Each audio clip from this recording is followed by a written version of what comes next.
আমার স্বামী এসে গেছে। রবি, কি হলো? রবি পালা। ও মা, এ তো আমার স্বামীর ভয়ে খেচে গেছে।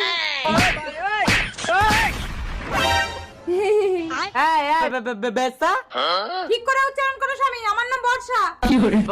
বর্ষা, আমি তোমার জন্য বাইরে খেটে খেটে মরছি আর তুমি ঘরে পরপুরুষ নিয়ে ফুর্তি করছো। আরে এটা তো একটা রোবট, মেলা থেকে কিনে এনেছি। আমি শুয়ে থাকবো, এ আমার সব কাজ করে দেবে। উই, সব কাজ মানে এই রোবট, আমার স্বামীকে এক গ্লাস জল দাও তো। হবে না, আচ্ছা ঠিক আছে, শরবত দাও। স্পেশাল শরবত বানিয়ে দিচ্ছে।